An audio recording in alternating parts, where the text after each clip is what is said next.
Good day, everyone, especially to our dear teacher, Professor Ilagan, and to you, my dear classmates. Good day to you. I am Carmel Garcia Macua, the first presenter of our class this morning. So let us thank God for the opportunity to be gathered together and for the life that He has given upon us, and for all the blessings, also for keeping us away from harm and for keeping us away from COVID-19. So my topic is about morphology. So, what is morphology? Morphology is the study of forms or the study of how words are put together. Next, what is a morpheme? Morpheme is the smallest unit or language that has its own meaning. Now, let's proceed to the morphological structure. So, as you can see here, morphology rules are sentences that tell you these 3 or 4 things. First, what kind of morphological category you're expressing? Noun, verb, etc. Number 2, what change takes place in the root to express this category?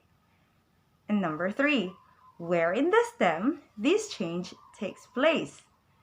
Number 4, special conditions. If any on this change, exempli gratia, it might only occur in certain circumstances and certain kinds of words. Now, for further explanation, let's watch a short video clip. So we have here language structure. Language structure consists of 3 basic components: sound, grammar, and meaning.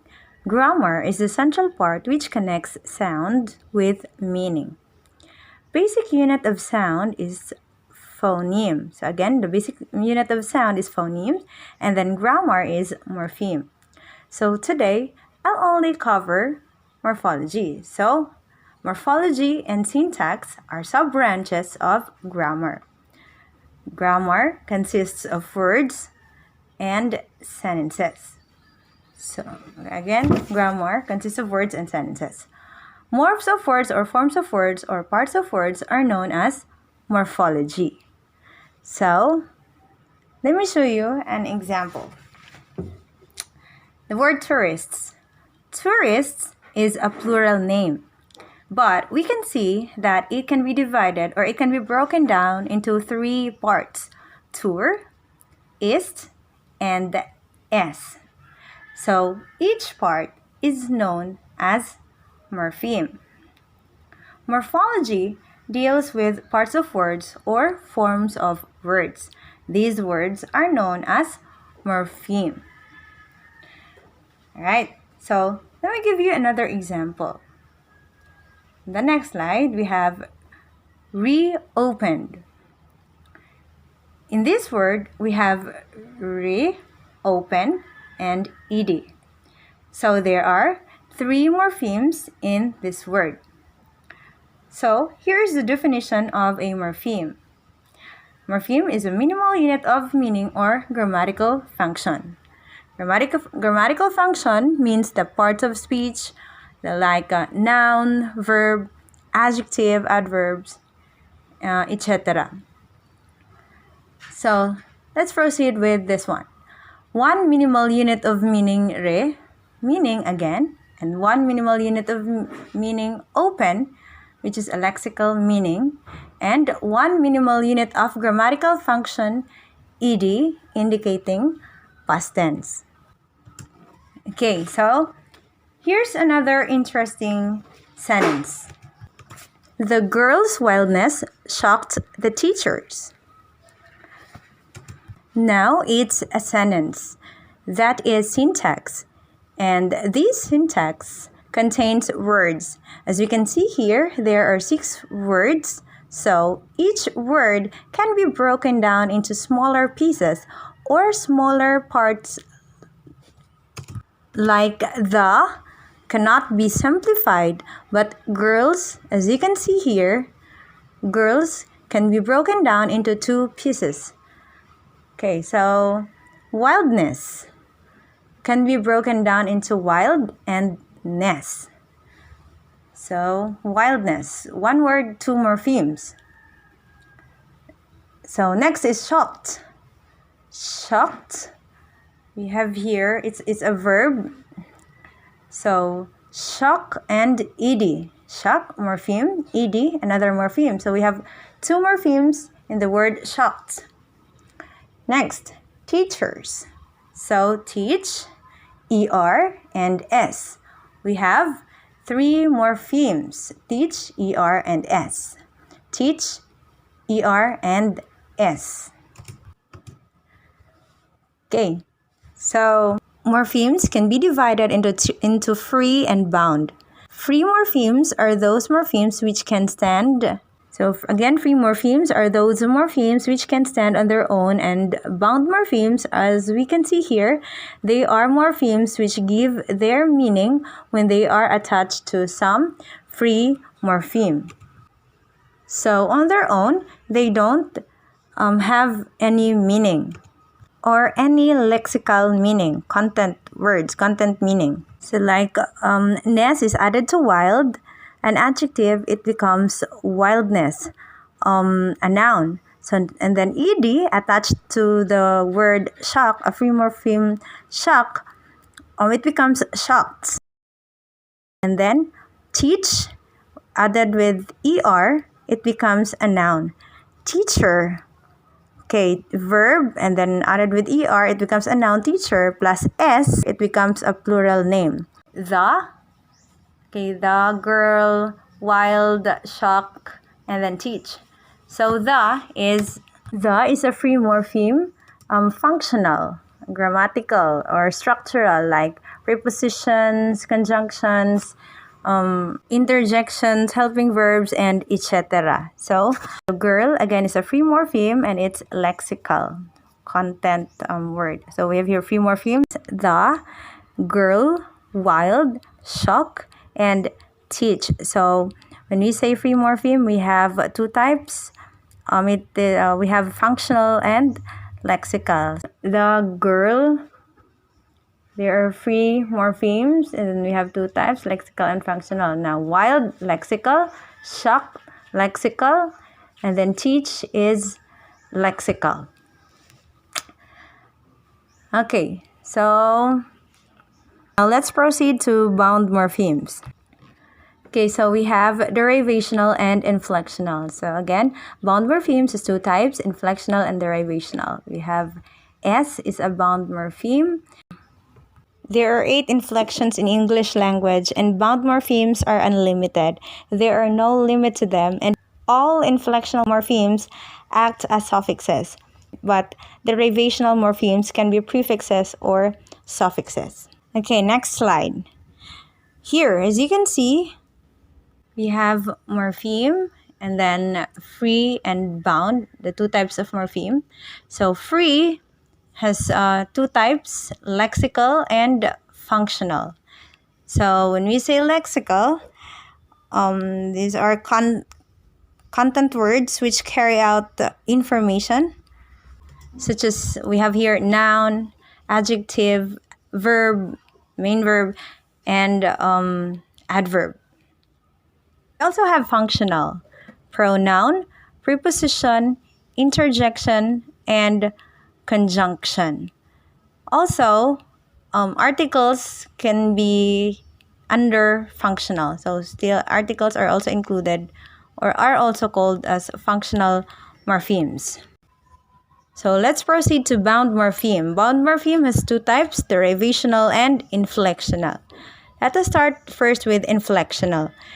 So inflectional is a closed class.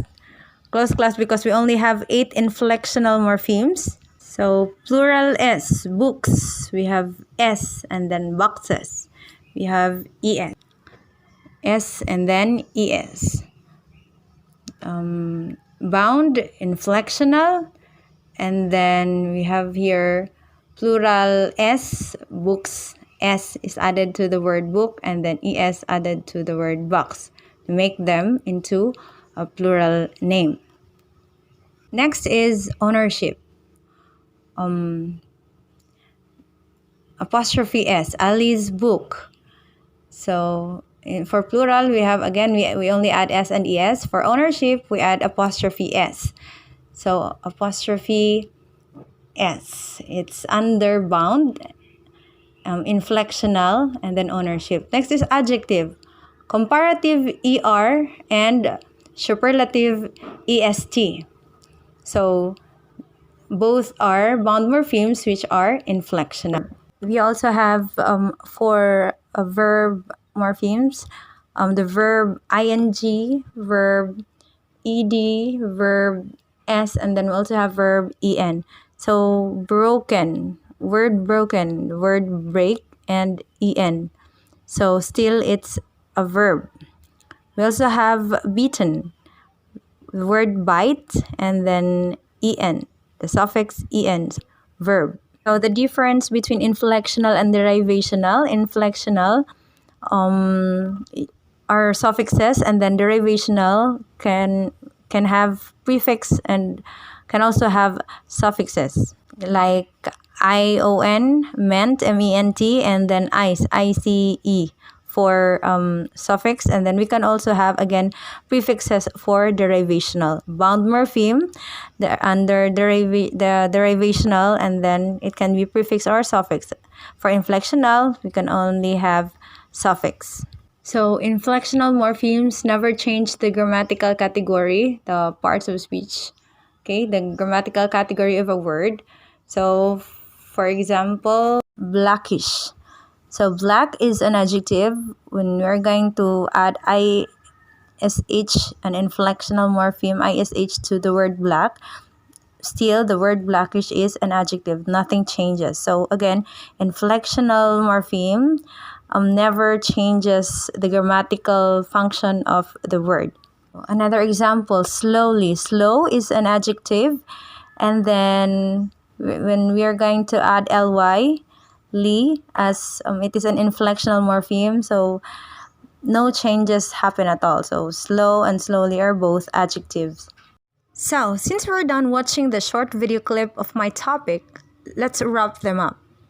Again, in linguistics, morphology is the study and description of how words are formed in language. Just as sentences can be broken down into smaller units, which are words, we can break words into smaller, meaningful parts, and we call them morphemes. Morphology rules. Morphology rules are sentences that tell you these 3 or 4 things. First, what kind of morphological category you're expressing, noun, verb, etc. Number 2, what change takes place in the root to express this category? Number 3, where in the stem this change takes place? Number 4, special conditions, if any, on this change. Exempli gratia, it might only occur in certain circumstances on certain kinds of words. We have here 2 types of morpheme, free morpheme and bound morpheme. Free morphemes are morphemes which can stand by themselves as single words, while bound morphemes are morphemes which cannot stand on its own, but rather must be attached to a free morpheme. Next, we have here the categories of free morpheme. We have 2 categories. First, lexical. Second is functional. Lexical morphemes in English consist of nouns, verbs, main verbs to be specific, adjectives, and adverbs that all transmit the content of the messages speakers want to convey. Because we can add new lexical morphemes, they are also described as content words or open class words. Next, the next category of free morpheme is functional morpheme. Functional morphemes contain mainly the functional words in English, such as articles, prepositions, conjunctions, quantifiers, pronouns, interjection, and auxiliary verbs. Since we cannot create new functional morphemes in the language, they are treated as a closed class of words. Next, we have 2 types of bound morphemes, inflectional and derivational. What is inflectional? Inflectional morphemes never change the grammatical category or parts of speech of a word. For example, small and smaller are both adjectives. The inflectional morpheme ER, which is a comparative marker, simply produces a different version of the adjective small. And also, inflectional morphemes are suffixes, so they come at the end of the word. Next, derivational morphemes. Derivational morphemes are used to create new words or to make words of a different grammatical class from the stem. For example, the addition of the derivational morpheme IZE or IZE changes the adjective normal to verb normalize.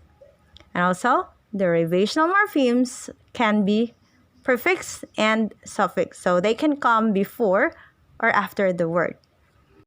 Well, thank you so much for listening. May we continue to be the light of education. God bless to all of us. Bye!